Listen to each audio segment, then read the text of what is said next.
We're looking at these selected Chinese stocks that we learned about earlier this week, which are set to go into these MSCI global indices, but there's still some sticking points, and those sticking points could worry brokers, and there's a feeling that they could cause a trading upset. Among them, the Shanghai Stock Exchange's lack of a closing auction, which index tracking funds often use to get the day's final price. China Markets reporter Sofia Horta-Icosta, she's here with me now. Sophia, tell me, what are the biggest concerns then? So exactly, as you mentioned, Shanghai doesn't have a closing auction, which is something international investors are used to. They like this closing auction because it means that they're assured of buying and selling at the final price. Now, that's something they're going to have to get used to because that's not going to change.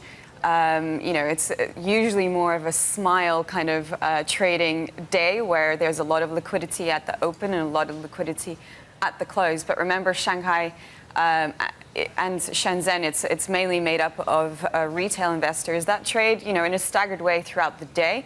It doesn't seem that that's going to change anytime soon. So that's one of the snags, just getting used to a different kind of trading day in mainland China. Another one is just capacity. I mean, how many of these orders can a trading desk fill? Because, it's just a lot of these stocks are going to be traded for the first time. Now, on any rebalancing day, this is a concern. This is just a much bigger rebalancing day than normal. So the concerns are obviously a lot more focused this time around. And I just want to say that there's a very good word for this through the Hong Kong Connect, which is called throttle. I think that's a fantastic. Sorry, please say that again. Spell it out for me. Throttle. I think it's a great word, and that essentially means how many trades per second you can send through the Hong Kong Connect.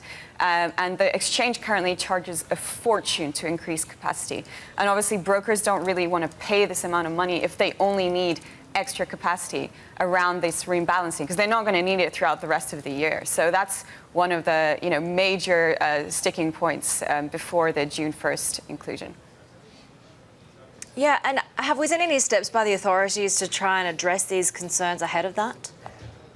The authorities have actually been quite good with communicating with investors and how this is actually going to work on the day. And one of the biggest concerns we had in the past months that was essentially fixed, as it were, was how to settle in yuan. A lot of these investors have never really traded or settled in yuan ever, and it's not a very liquid currency. So concerns about liquidity and whether there will be, hoarding in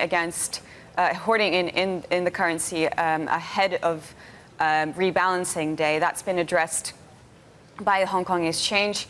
Also, anything to do with whether these stocks or whether liquidity is there, that's been addressed.